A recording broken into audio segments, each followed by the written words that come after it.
这是仅仅上映一天就占据北美票房榜首的恐怖片。同时，为了应对观众情绪过激，各大影院门口都专门配备了救护车。今天就让我们看看这部《微笑》到底有多吓人。故事始于一场诡异的自杀案件。这天，心理医生大美接待了一个奇怪的病人，他口中说自己总能看见死去的亲人冲他微笑，但那微笑却是特别的恐怖瘆人。大美试图先安稳他的情绪，可下一秒，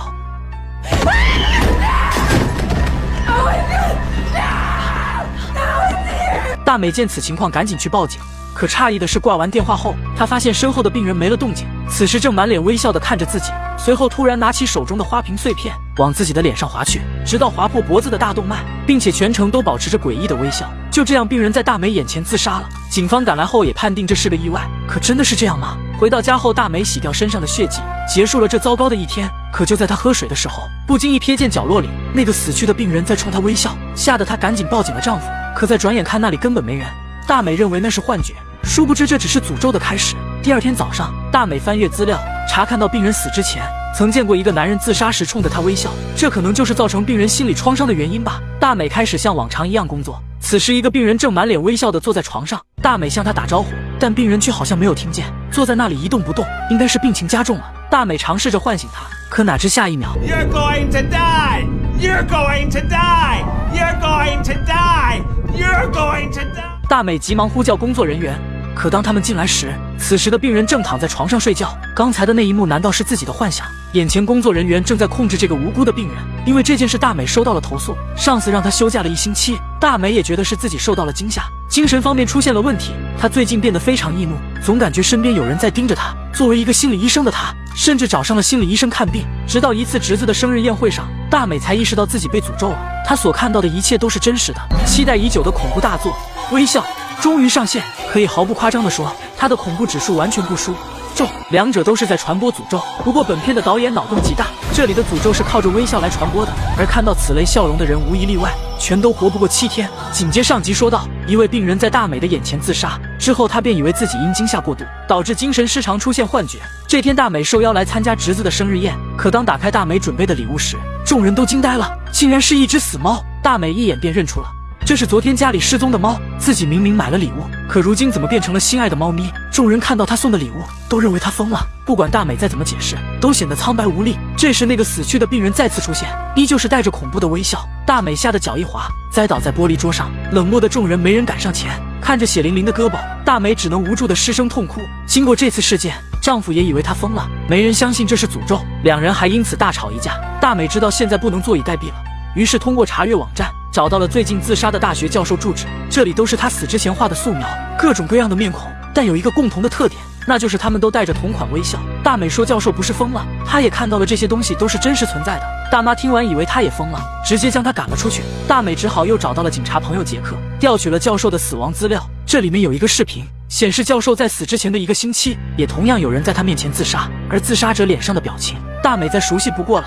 她打印了一份资料，便急忙回家找丈夫证明自己，可没想到心理医生竟在自己的家里。大美失望透顶，随后又找到了妹妹，告诉她是因为病人在她面前自杀，导致诅咒传到了自己身上。可妹妹却觉得她病得更严重了，资料更是懒得看，赶紧将她轰走了。大美坐在车上，心情久久不能平静。就在这时，妹妹走了过来，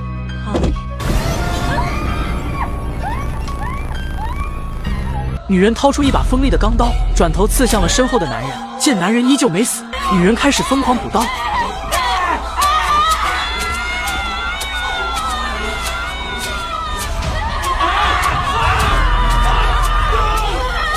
身后的大夫都看傻了，直接撕掉了自己的脸皮。小美吓得从梦中惊醒，原来是个噩梦。就在昨天晚上，大美通过杰克的资料找到了诅咒连锁自杀案中唯一没有死亡的牢犯老黑。他说出传染上诅咒之后会在1个礼拜之内死亡，而破解他的唯一方法就是要别人看着你杀人，从而将诅咒通过创伤传染给他，这样你才能活命。大美当然不会这么残忍，既然诅咒需要证人才能继续传播，那么他想只要独自一人，诅咒就会停止。于是他只身跑到了老家，可恐怖的诅咒居然在这里化身为了大美死去的妈妈。大美见状赶紧将房间关上，可这时一双大手伸了出来，妈妈变成了2米高的怪物，死死地掐住了大美的脖子。危急时刻，大美掰开了她的手臂，将旁边的油灯甩到了怪物身上，怪物瞬间被火焰吞灭。大美趁机逃出了房子，一切终于结束了。事后她开车找到了杰克，发生了这么多事情，她才发现原来杰克对她才是真爱。大美向她表达了心意，可没想到杰克却在这时露出了恐怖的微笑。大美疯狂逃命跑到了屋外，可这一出去才发现，原来自己还在老房子外，刚才的都是幻觉。更糟糕的是，因为杰克担心大美，竟然真的在此时找到了她。大美不想诅咒被传递，赶紧跑回屋里把门反锁。而怪物已经在此等候多时，他抓住大美的头颅，然后以极其诡异的姿势钻进了大美的身体。等到杰克破门而入，大美正往身体上浇汽油，微笑着拿着火柴，随后点燃了自己。故事到这里就结束了，但诅咒依旧还在持续着。这是我见过最变态的一家三口，他们每天都会在丛林里猎杀过路游客。更加可怕的是，一旦让他们抓到了男人，那么就惨了。他们会强迫对方跟自己结成夫妻，最终沦为家族繁衍后代的工具。这天又有一对不知死活的情侣跑到丛林中幽会，不料两人打情骂俏的一幕，刚好落入单身了30多年的屠夫兄弟眼中。凶残的屠夫兄弟早已在暗中盯上了几人。就在其中一名小喀拉独自出来方便时，隐藏在暗中的屠夫突然跑回营地后，正商量着怎么逃离这里。可这时凶残的屠夫也悄悄跟了过来，眼看对方手持弓箭，手无寸铁的三人只好尝试以德服人，表示他们并没有恶意，只希望屠夫能放他们一马。可这时另一个不顾同伴的求助，直接就溜之大吉。而倒霉的小黑则是被嘎了腰子，当场饮恨了西北。到了晚上，本该逃离的两人却在丛林里迷失了方向。没一会，最凶残的女人为了让两个变态儿子娶上媳妇，不仅抓来了一个5大3粗的男人，而且还强迫男人跟他的儿子结为夫妻，为家族繁衍后代。看到大壮那一脸不解的眼神，女人也是缓缓道出了真相。原来他们家族世代以人肉为食，老大不仅天生声带发育不全，而且完全没有生育能力。不过好在老二虽然也是不太正常，但好歹那方面的能力很强。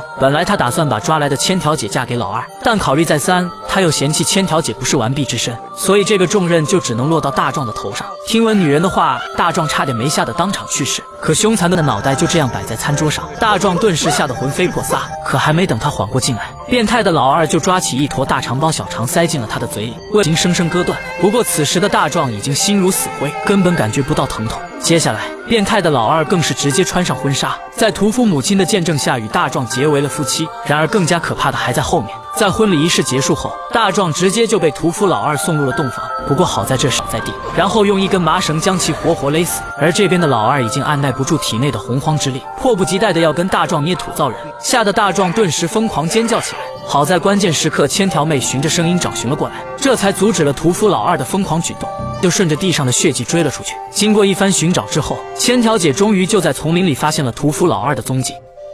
发现儿子惨死的屠夫母亲正在拿屠夫母亲罪恶滔天的一生。而在影片的最后，千条姐和大壮两人也成功逃出升天，最终过上了没羞没臊的幸福生活。